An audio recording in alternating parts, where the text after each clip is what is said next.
I also want to congratulate the students here at UC Berkeley. You know, when I was a student here in ethnic studies, this used to be my home. Writing away, studying away, trying to be the student. But also, you know, I also wondered that, you know, me and my other colleagues who were here at the time, Joanne Rendilia, Lupe Numeitolu, Michael Tuncat, and Craig Santos Perez, we all belonged to a very small collective at the time, a graduate student organization called the Indigenous Pacific Islander Alliance. And it was in those times here at Berkeley in which we sat at a table pondering what our future would be. Also at the same time, very nervous about our own professions, worried about our families, you know, thinking about what are we gonna do, and also what getting a PhD would mean and the impacts that it would make to our communities. These things we worried about. And I don't know, we also didn't think that other students were worried about the issues that we were worried about at the time. So I love them because I had my sort of first, you know, beginnings of thinking critically about what it means to be an islander, someone from the ocean, and what it means to live here in the Bay Area. I also want to say talofa to my sister, Terisa. I've known her for so many years. We've been in a struggle for a while. So Terisa and I have seen each other throughout our years. Even organizing at Cal, you know, when we were 21, much younger, but you know, we're still good, don't worry, girl. But you know, I love you too, because I know you've been in the trenches just trying to, you know, support our students, and the work that you do, even on a national scale, really makes an impact. So, malolava. So good to see many other professors, our librarians, still strong, and of course, even ones that were currently our colleagues that from Chabot. So good to see all of you who currently, we're in it, you know, we're in it, we're just right there at the cusp, you know, and, you know, all my mana to you, you know, as you continue, you know, to unfold, and of course, Professor Fisher is here, so great to see you, you know, thank you so much for, you know, for being there for my sisters and my brothers there at Chabot. It means a lot. So I was asked by Thomas just like last night to come here and talk. Sorry, Charlie. No, he asked me a long time ago. But see, the problem is my communication now. I don't do well on social media. I post hella stuff, but I don't get back to people. Unless I see you, then I'm like, okay, yeah, I remember, blah, blah, blah. But no, I appreciate you, Thomas, because I'm telling you, Thomas constantly nags me about, sorry, are you coming over here to this thing? Or you come to an event? Yes, Charlie, I'm going. Then I forgot that I said yeah. Anyway, so I thank you, Charlie, for working hard, and you know, and you look good. You look good. ABC News. You know? I see him. I'm watching his newscast, and I'm like, oh my gosh, we gotta get all the islanders up in there too. Take over the whole studio. You gotta promise that you gotta put Craig Studies somewhere on your, you know, on your newscast. But anyway, congratulations, Thomas. Malo lava for your work. So I'm here. I just want to share a little bit about what's been going on. I actually am not. So let me just be clear. I'm not the authoritative figure on the development of CRIPPAC studies. I do have to say that the formation of CRIPPAC studies did start at City College of San Francisco, not by me, but by students who sort of did several hunger strikes. The first one being in 2000, when our athletes, I was not a student there at the time. In fact, I was still a student at University of Washington, working with my mentor, who many of you know, Dr. Terisa Siagatonu, Professor of Pacific Studies, BYU Hawaii. Then I come here in 2003 This is when I sort of begin to learn about the students at City College in San Francisco. What they did in 2000, there are students that were there just for academics and students who were on the football team, and they walked off the team. And partly was because of this tension of many faculty not agreeing to develop a Pacific Island Studies class. This is also coming at a time in which the census, by the late 1990s, early 2000s, our community leaders who have been here since the 1950s, 1960s, 1970s, and I also don't want to forget them because a lot of them, sadly have passed, but they're with us. I just want people to know that this is a continuing struggle.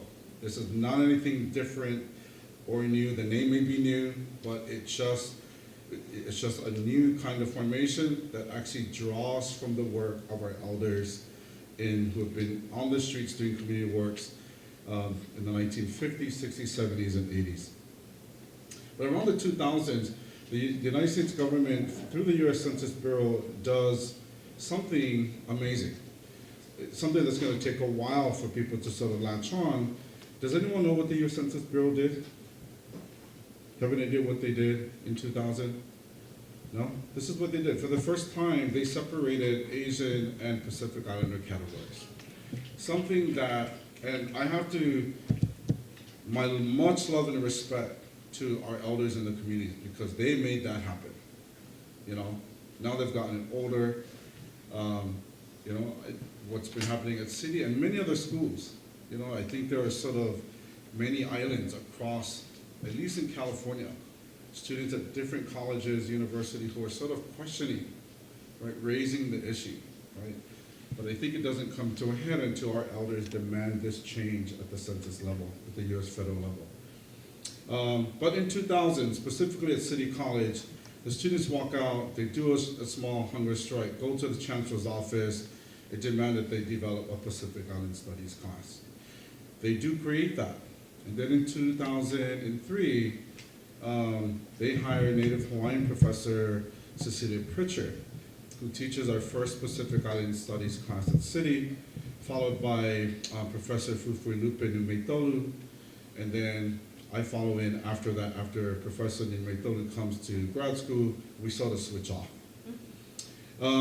But as the course is being developed, it's first housed in Asian American Studies.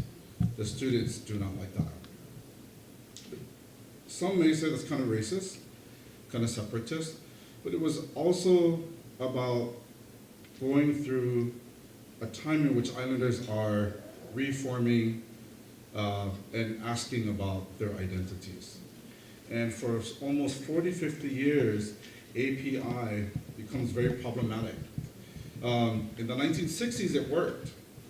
But come 2000, that label no longer works. And partly it's because our students, especially third, fourth generation students, begin to advocate, begin to question the boundaries of what API actually means. And so in 2007, we get to City College, I take over the class, students are there in the class. I see some of my students that I've had before who were there taking Pacific Studies. Then it's not until 2009 in which students begin to sort of ask and petition to develop an official program. We only had one class at that time.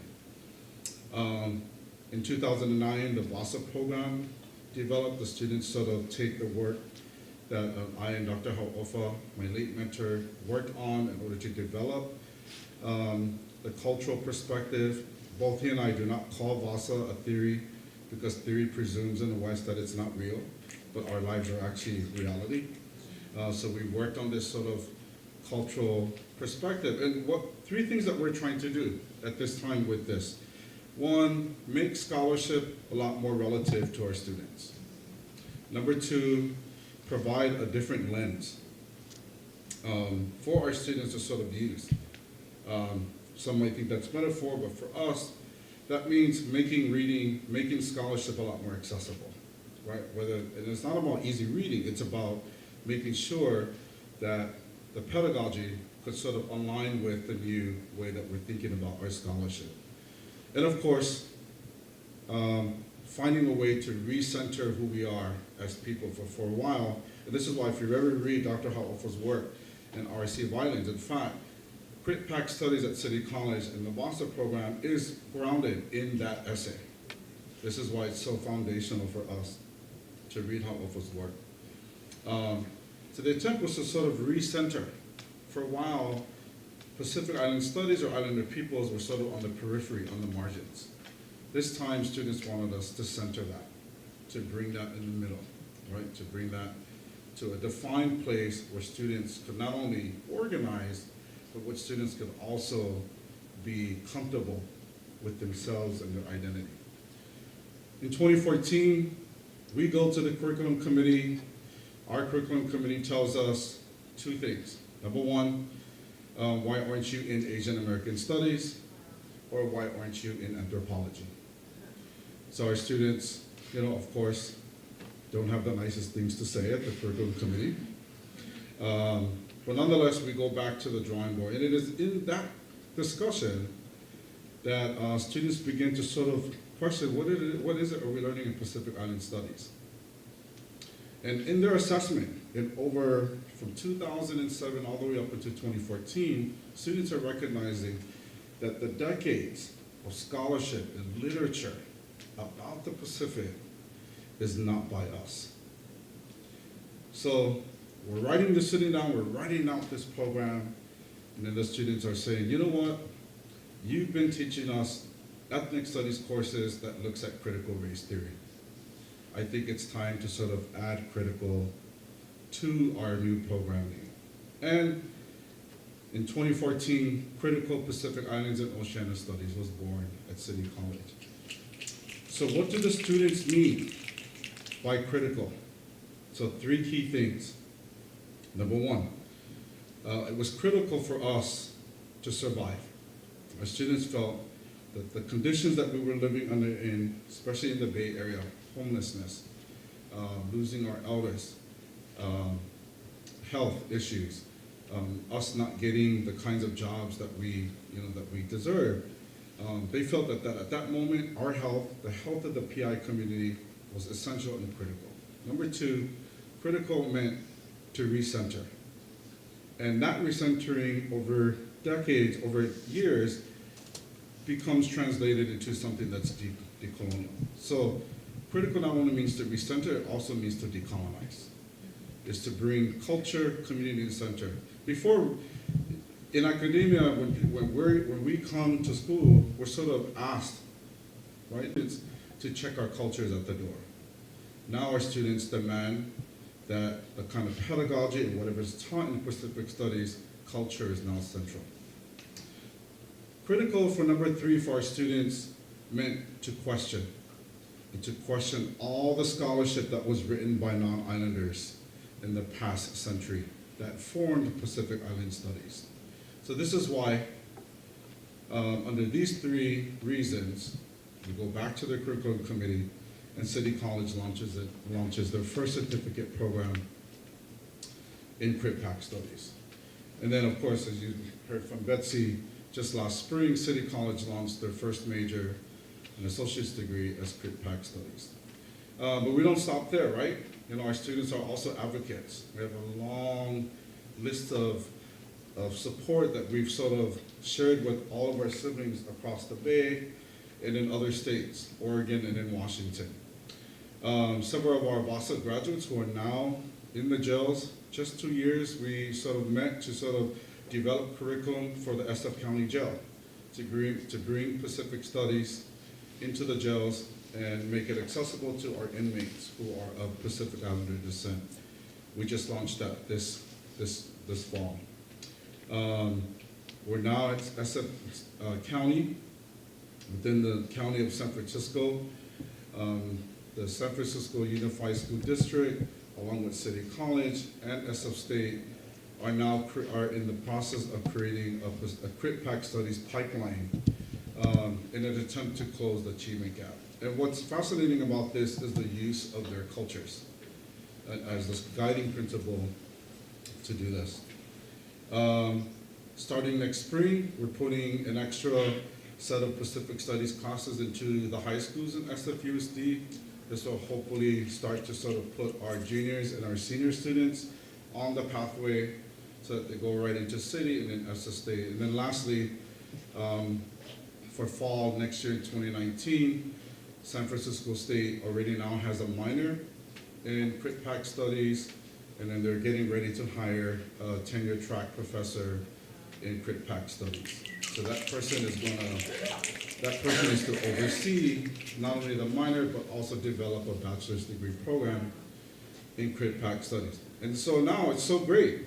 Berkeley's here, many other host of colleges, College of San Mateo, a great program in Mana, high rates of closing the equity gap. They also have a certificate program in Crit Pac Studies. Chabot's on its way, and so many other community colleges in the Bay. I just gotta say, the Bay is leading the way. The Bay is leading the way in Crit Pac Studies. And so Betsy's correct. Currently, I'm now writing a program for Crit Pac Studies for Foothill College. Same thing, using the same models that we've had at City College, and again, all towards the goal of closing the achievement and opportunity gap. So again, I want to thank everyone who's here. Sorry I didn't have a formal speech prepared, but you know, I didn't people any kindness. But yeah, this is the work that we've been doing. I'm very ecstatic to hear and to learn. And finally, now I actually want to come back to school at Cal so I can use this library guide. But it's so good. Thank you so much, Lillian Castillo, our librarian, Sina, for putting this together, and all the students for putting this important resource together. It's so important. It's so important. It fills a huge void. But our students also know that, in comparison to this kind of library, echoing Dr. Santos's words, our largest archive is our ocean. Right? So it's from there we will continue to draw our spirit and our knowledge, and hopefully to sort of build up our people. So the last thing I want to do before I get off, because my word's kind of getting dry out, I have a donation on behalf of my brother. My brother was a strong advocate for education. I miss him dearly. There's always this burning rage in me every day about the way he was taken from my family. And even though if he had, was dealing with the law in so many ways, my brother never ceased to believe that education could be a place and a space that our people could thrive. It's just that he himself didn't really like school. So I'm leaving here a donation to the Crit Pac Studies Library on behalf of in his honor to support. So Sina, thank you so much. So I want to hand this check over to you on his behalf. And thank you to everybody. I hope that you find this resource instrumental in your education for sure. And of course, we need to get more islanders up in here at Cal. Okay? All right, I love you all. Thank you so much.